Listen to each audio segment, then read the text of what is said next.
pemirsa, kita sudah berada di segmen terakhir dan kita akan lihat juga jejak pendapat sederhana melalui media sosial yang kami lakukan. Apakah hasil pembangunan sudah dinikmati secara merata oleh rakyat? Dan kita akan lihat hasilnya.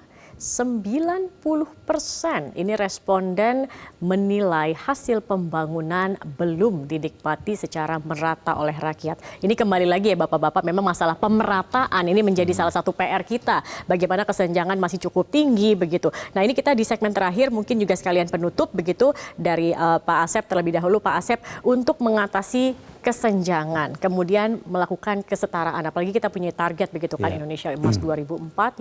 Apa sebenarnya yang mungkin harus dilakukan di prioritasnya? Tadi sudah ada beberapa jawaban begitu yang disebutkan oleh Pak Asep, meningkatkan political will begitu kan salah satunya. Apalagi Pak Asep mungkin yang bisa dilakukan untuk mempercepat? Kita kalau melihat apakah kemiskinan itu disebabkan karena kekurangan sumber daya atau karena problem struktural, apakah problem kultural? Yang terjadi ternyata kemiskinan itu bukan karena disebabkan kekurangan atau ketiadaan sumber daya alam misalnya, tetapi lebih karena akses. Jadi masyarakat tidak punya akses yang equal dan juga tidak didorong punya akses. Kalau bisa diblokir sehingga yang punya akses ada kelompok-kelompok tertentu. Karena ini terblokir akses sehingga tidak ada, akhirnya inilah disebabkan oleh karena faktor struktural itu sendiri. Jadi kreasi, jadi yang disebut dengan sosial struktural sendiri yang dibuat oleh negara, oleh penguasa, di mana orang-orang tertentu tidak bisa berpartisipasi. Di dalam konteks berbisnis misalnya, di dalam konteks akses pendidikan, di dalam konteks akses sosial dan sebagainya. Dan yang ketiga, bisa jadi akhirnya masyarakat tertentu secara budaya didiamkan atau diabaikan. Tidak bisa beraktivitas ataupun juga berpartisipasi dengan baik. Dan akhirnya inilah menjadi suatu habit, satu kelompok masyarakat tertentu. Habitnya apa? Habit konsumtif. Kemudian sistem pendidikan juga tidak dibangun dengan baik. Dan kalau kemiskinan ini dibiarkan, karena memang tidak ada framing atau tidak ada planning oleh negara di dalam konteks pembentukan ini, maka tetap saja yang disebutkan oleh survei tadi, bagaimana masyarakat miskin. Kita memang misalnya kaya sumber daya alam.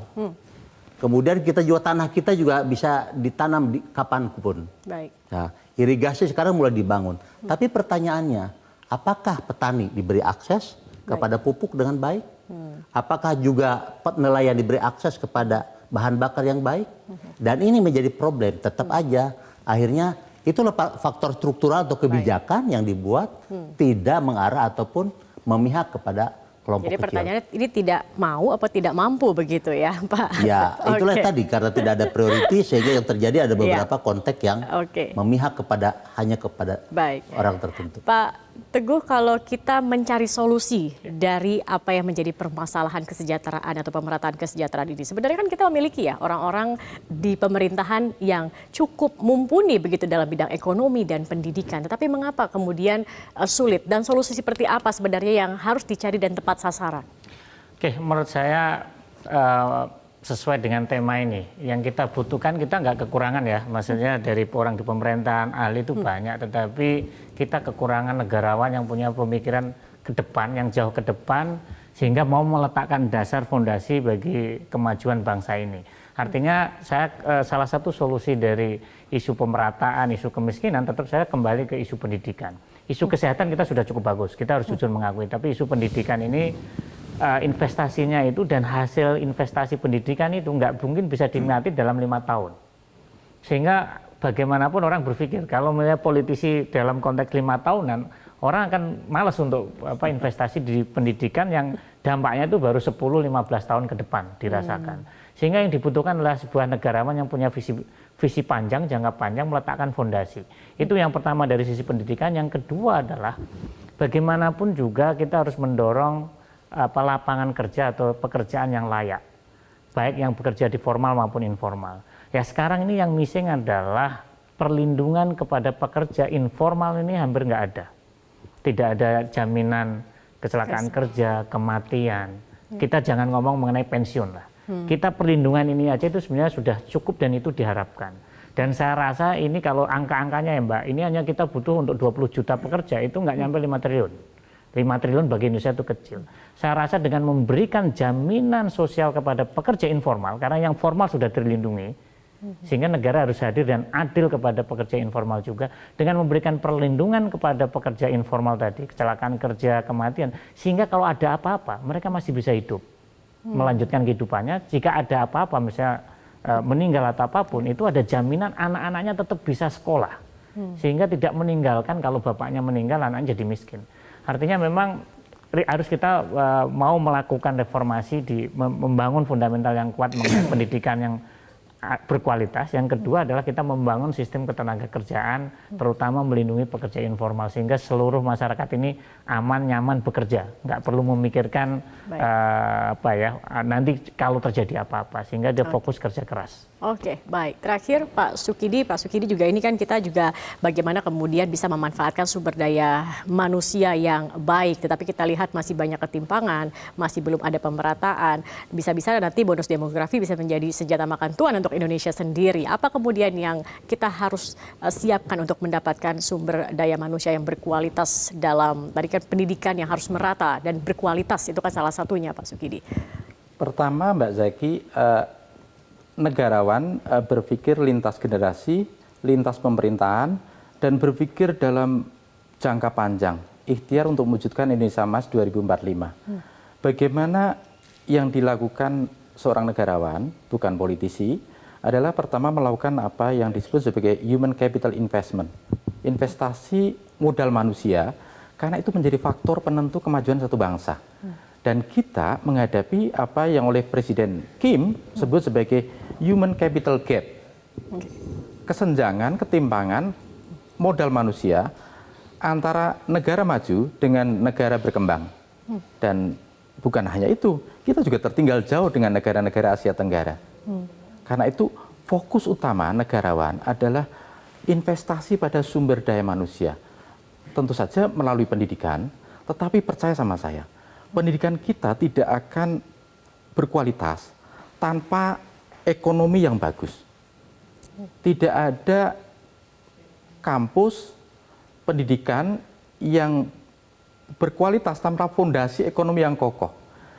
Sekolah-sekolah terbaik misalnya di tingkat SMA itu di daerah-daerah Skandinavia. Di Amerika tentu saja ada Milton, ada banyak private school. Di Amerika justru yang bagus itu private school, bukan negeri. Public school. Ya, karena itu pendidikan itu syaratnya adalah ekonomi yang bagus. Tanpa ekonomi yang bagus, pendidikan akan terus terseok-seok. Karena itu sekalipun kita menganggarkan 20% dari APBN untuk perbaikan pendidikan, tapi kalau ekonomi kita pertumbuhan yang masih 5% dan itu pun tidak merata, maka trust me, kita tidak akan bisa memperbaiki kualitas pendidikan. Kenapa? Karena negara-negara maju itu berbanding lurus dengan kualitas pendidikan yang bagus. You name it. Inggris, ada Oxford, ada Cambridge. Amerika, ada Harvard, ada Stanford, ada MIT, ada Brown, ada Pennsylvania, UPenn. Singapura dengan ekonomi yang bagus, akhirnya mereka bisa mengejar ketertinggalan. Padahal Singapura tidak punya sumber daya alam. Karena itu mereka yang berretorika bahwa kita ini kaya raya, itu adalah retorika yang menipu. Kenapa? Karena faktor penentu kemajuan satu bangsa itu adalah human capital itu sendiri. Baik. Dan karena itu human capital ini harus menjadi perhatian negarawan, terutama pemimpin ke depan. Tanpa itu kita akan terseok-seok untuk memperoleh daya kerja yang kompetitif, terutama dengan negara Asia Tenggara dan negara maju sekalipun. Oke, baik. Terima kasih banyak Pak Sukidi. Jadi memang pendidikan berkualitas ini menjadi kunci, juga political will begitu ya. Ini juga harus diseriuskan dan diprioritaskan. Baik, terima kasih banyak Bapak-Bapak atas waktunya pada malam hari ini. Dan pemirsa, kita sudah berada di akhir dari Visi Negarawan. Jangan lupa untuk terus saksikan Visi Negarawan setiap hari Jumat pada pukul 21.30 waktu Indonesia Barat. Saya Zaki Arfan mengucapkan terima kasih atas kebersamaan Anda. Selamat malam, sampai jumpa.